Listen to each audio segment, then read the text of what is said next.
ہماری آج کی کہانی کا عنوان ہے دوستوں سے بچ کر رہیں۔ میں پچھلے کمرے میں بیٹھ گیا۔ درمیان میں شیشے کی دیوار تھی۔ میں دیوار کے پیچھے سے لوگوں کو دیکھ اور سن سکتا تھا۔ یہ میرے دوست کا دفتر تھا۔ وہ کسٹم انٹیلیجنس آفیسر تھا۔ میں ملنے کے لیے آیا تھا اور اچانک اس سے ایک ٹیلی فون آیا۔ اس نے مجھے پچھلے کمرے میں بٹھا دیا اور ملاقاتی کا انتظار کرنے لگا۔ میں بھی اشتیاق سے شیشے کے پار دیکھنے لگا۔ تھوڑی دیر بعد ایک سوٹڈ بوٹڈ نوجوان اندر داخل ہوا اور میرے دوست کے سامنے بیٹھ گیا۔ میں دونوں کو دیکھ بھی سکتا تھا اور سن بھی۔ نوجوان نے کوٹ کی جیب سے 3 تصویریں نکالیں اور کسٹم انٹیلیجنس آفیسر کے سامنے رکھ دیں۔ یہ سفید رنگ کی جیپ کی تصویریں تھیں۔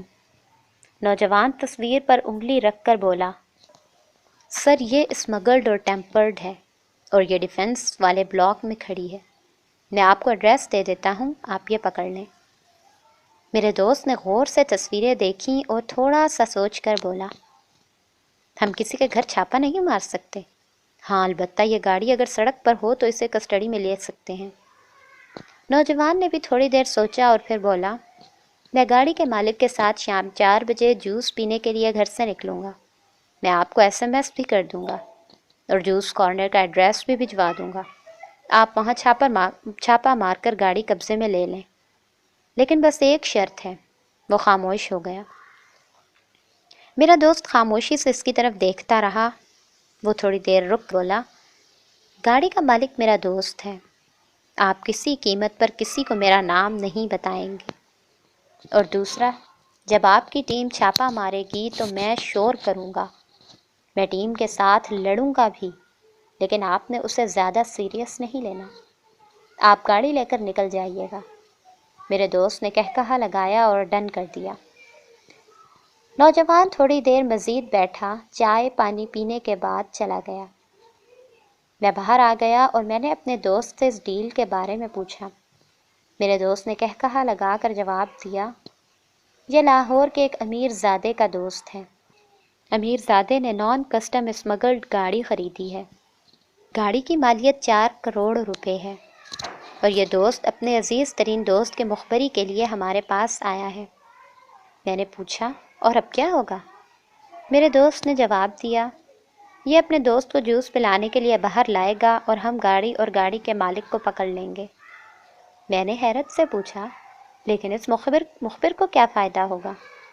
میرے دوست نے ہنس کر جواب دیا، اس کے حسد کا کلیجہ ٹھنڈا ہو جائے گا۔ یہ امیر زادے کا حاسد دوست ہے۔ دوست کی گاڑی اس سے ہضم نہیں ہو رہی، چنانچہ یہ اسے اس سے محروم بھی دیکھنا چاہتا ہے اور پریشان بھی، اور اس کا یہ جذبہ اسے ہمارے پاس لے آیا ہے۔ یہ تمام باتیں میرے لیے حیران کن تھیں۔ میں نے اس سے پوچھا، کیا تمہارے زیادہ مخبر ایسے لوگ ہیں؟ میرے دوست نے جواب دیا، ہمارے 98% مخبر یہ لوگ ہوتے ہیں۔ دوست عزیز ترین دوست کی مخبری کرتے ہیں۔ بھائی بھائی کے خلاف انفارمیشن دیتا ہے، بہو ساس کے بارے میں بتاتی ہے اور سالہ بہنوئی اور بہنوئی سالے کا مخبر بن جاتا ہے۔ میں خاموشی سے سنتا رہا۔ وہ بولا، ہمارے پاس دوست اور ملازمین زیادہ ہوتے ہیں۔ دوست پہلے دوست کو اسمگلڈ گاڑی خرید کر دیتے ہیں اور پھر مخبری کر دیتے ہیں۔ یہ دوستوں کو ٹیکس چوری کا طریقہ بھی بتاتے ہیں، اور دوست جب ٹیکس چوری کر لیتے ہیں تو یہ اس کے خلاف مخبر بن جاتے ہیں۔ یہ مخبر لوگ یوں دوستوں کو دوہرا نقصان پہنچاتے ہیں۔ پہلے گاڑی کی خریداری کے ذریعے دوست کو مالی نقصان پہنچاتے ہیں اور پھر وہ گاڑی پکڑوا کر اسے ذلیل کرواتے ہیں۔ ہمارے پاس مختلف کمپنیوں کے ملازمین بھی آتے ہیں۔ یہ ہمیں اپنے مالکان کے خلاف ٹھوس ثبوت دیتے ہیں۔ یہ عموماً پرانے اور اعتباری ملازمین ہوتے ہیں۔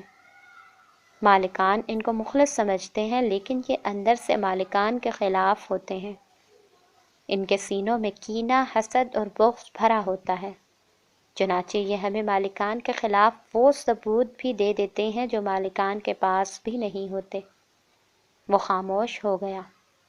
میں نے پوچھا، یہ ملازمین کس کیٹیگری کے ہوتے ہیں؟ وہ بولا یہ لوگ دو کیٹیگری کے ہوتے ہیں۔ پہلی کیٹیگری سیلف میڈ لوگوں کے ملازمین پر مشتمل ہوتی ہے۔ یہ لوگ ملازمین کے سامنے ترقی کرتے ہیں۔ ملازمین 20-30 ہزار روپے کے ملازم رہ جاتے ہیں جبکہ مالک کروڑوں روپے میں پہنچ جاتے ہیں۔ چنانچہ یہ لوگ مالکان کے حاسد بن جاتے ہیں۔ اور دوسری کیٹیگری میں وہ لوگ شامل ہوتے ہیں جن پر مالکان دوسرے ملازمین کو فوقیت دے دیتے ہیں۔ مثلا مالکان نے نئے ملازمین کو پروموٹ کر دیا اور یہ نئے ملازمین کو پرانوں کے مقابلے میں زیادہ تنخواہ اور مراعات دیتے ہیں، تو پرانے ملازمین اندر سے زخمی ہو جاتے ہیں اور یہ مالکان کے خلاف مخبر بن جاتے ہیں۔ میں نے اس سے پوچھا، آپ نے اپنی نوکری کے دوران مخبری کا سب سے افسوسناک واقعہ کیا دیکھا؟ وہ رکا، مسکرایا اور بولا، بے شمار واقعات ہیں لیکن مجھے ایک واقعہ نہیں بھولتا۔ کراچی میں ایک بزرگ خاتون نے اپنے اکلوتے بیٹے کے خلاف مخبری کر دی۔ والدہ سے اپنی بہو کی آسائش ہضم نہیں ہوتی تھی، چنانچہ اس نے بیٹے کی مخبری کی۔ ہم نے گودام پر چھاپا مارا اور بیٹا 3 دن میں سڑک پر آ گیا۔ وہ رکا اور پھر بولا، میرے پاس جگری دوستوں کے حسد کی بے شمار مثالیں بھی ہیں۔ میں کراچی کی ایک فیملی کو جانتا ہوں۔ ان کا بیٹا اکلوتا تھا۔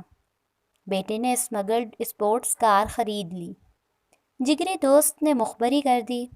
ہم نے کار قبضے میں لے لی۔ بیٹے کو کار بہت عزیز تھی، چنانچہ والد نے وہ گاڑی آکشن میں خریدی، زیادہ ٹیکس اور زیادہ ڈیوٹی دی اور گاڑی بیٹے کو گفٹ کر دی۔ بیٹا دوبارہ گاڑی چلانے لگا۔ جگری دوست کو دوست کی یہ خوشی بھی نہ بھائی۔ اس نے گاڑی ادھار لی اور بریک آئل کے چیمبر میں چھوٹا سا سوراخ کر دیا۔ گاڑی کا مالک گاڑی چلاتا رہا۔ گاڑی اسے بریک آئل کے بارے میں وارننگ دیتی رہی، لیکن دوست اسے حوصلہ دیتا تھا، تم فکر نہ کرو، بریک آئل پورا ہے۔ گاڑی کا سافٹ ویئر خراب ہو گیا ہے۔ لڑکا اپنے دوست کی ہر بات پر یقین کرتا تھا، چنانچہ وہ گاڑی چلاتا رہا۔ وہ ایک دن گاڑی لے کر نکلا، ہائی وے پر آیا۔ گاڑی کے بریک فیل ہوئے اور گاڑی آئل ٹینکر سے ٹکرا گئی۔ لڑکا ایٹ دی اسپاٹ مر گیا۔ باپ نے تحقیقات کرائیں تو کہانی کھل کر سامنے آ گئی، لیکن اب کیا ہو سکتا تھا، جانے والا جا چکا تھا۔ میں افسوس سے سنتا رہا۔ میرے دوست نے بتایا کہ آپ کو شاید یہ جان کر حیرت ہوگی، آصف علی زرداری اور میاں نواز شریف کے خلاف مخبری بھی انہی کے قریبی دوستوں نے کی تھی۔ یہ دوست آج بھی ان کے ساتھ نظر آتے ہیں، لیکن یہ لوگ اپنی آستینوں میں چھپے ان سانپوں کے وجود تک سے واقف نہیں۔ یہ انہیں اپنا مخلص دوست، اپنا وفادار ساتھی سمجھ رہے ہیں، جبکہ یہ ان کی جڑیں کاٹ رہے ہیں۔ میں خاموشی سے سنتا رہا۔ میرا دوست آخر میں بولا، تم اگر دوستی کا تماشا دیکھنا چاہتے ہو تو 4 بجے میرے ساتھ چلو، ہم تمہارے سامنے وہ گاڑی پکڑیں گے، اور پھر تم اپنی آنکھوں سے دیکھنا حاسد دوست دوستوں کو کس طرح ذلیل کرتے ہیں۔ میں نے حامی بھر لی۔ میں 4 بجے تک اس کے پاس بیٹھا رہا۔ چھاپا مارنے کے لیے اسکواڈ تیار ہوا۔ 3:45 بجے مخبر نے اطلاع دی میں ٹارگٹ کے گھر پہنچ گیا ہوں۔ 5 منٹ بعد پیغام آیا، ہم اسمگلڈ گاڑی میں جوس پینے کے لیے نکل رہے ہیں۔ ہم گلبرگ میں فوارہ چوک کے قریب فلاں جوس کارنر پر جا رہے ہیں۔ آپ 4:05 تک پہنچ جائیں۔ میرے دوست نے مجھے گاڑی میں بٹھایا اور ہم گلبرگ پہنچ گئے۔ نان کسٹم پیڈ ٹیمپرڈ گاڑی سامنے کھڑی تھی۔ دونوں دوست گاڑی میں بیٹھ کر جوس پی رہے تھے۔ کسٹم کے اہلکار گاڑی کے پاس پہنچے، گاڑی کا شیشہ بجایا اور مالک سے گاڑی کے کاغذات مانگ لیے۔ مالک نے پورے اعتماد کے ساتھ کاغذات نکال کر کسٹم کے حوالے کر دیے۔ اہلکاروں نے کاغذات دیکھے، بونٹ کھلوایا اور گاڑی کا انجن اور چیمبر نمبر چیک کرنے لگا۔ گاڑی ظاہر ہے ٹیمپرڈ تھی۔ کسٹم حکام نے گاڑی قبضے میں لے لی۔ مالک کا دوست گاڑی سے اترا اور پلان کے مطابق کسٹم حکام کے گلے پڑ گیا۔ سڑک پر ٹھیک ٹھاک تماشا لگ گیا۔ گاڑی کا مالک دوست کو کنٹرول کرنے کی کوشش کرتا رہا، لیکن وہ بار بار اہلکاروں کے گلے پڑتا تھا۔ میں اور میرا دوست گاڑی میں بیٹھ کر یہ منظر دیکھتے رہے۔ مخبر نے ایک آدھ بار لڑتے لڑتے میرے دوست کو آنکھ بھی ماری۔ یہ کھیل چند منٹ چلتا رہا، یہاں تک کہ کسٹم حکام نے گاڑی کا چارج لے لیا۔ میں نے دیکھا مخبر نے چیخ بھی ماری اور جوس کارنر کے تھڑے پر لیٹ کر بے ہوشی کا ناٹک بھی کیا۔ گاڑی کا مالک اسے اٹھانے کی کوشش کر رہا تھا۔ ہم واپس چل پڑے۔ میں راستہ بھر اداس رہا۔ میرا خیال تھا دوست کو کم از کم دوستوں کے ساتھ یہ نہیں کرنا چاہیے، جبکہ میرا دوست مزے سے گنگنا رہا تھا۔ ہم دفتر واپس پہنچ گئے۔ میں نے اجازت مانگی۔ میرا دوست باہر آیا، مجھے گلے لگایا اور آہستہ سے میرے کان میں کہا، ہمارے آدھے سے زائد دوست بروٹس ہوتے ہیں۔ یہ لوگ جب تک جولیس سیزر کو قبر تک نہ پہنچا لیں اس وقت تک ان کے سینے ٹھنڈے نہیں ہوتے۔ ہم لوگ دشمنوں کے تیروں سے نہیں مرتے، دوستوں کے ہاتھوں سے مرتے ہیں، اور اگر ہمیں ہمارا دشمن بھی مارے تو اس کے پیچھے بھی کوئی نہ کوئی دوست ہوتا ہے۔ چنانچہ ہمیں دشمنوں سے نہیں، دوستوں سے بچ کر رہنا چاہیے۔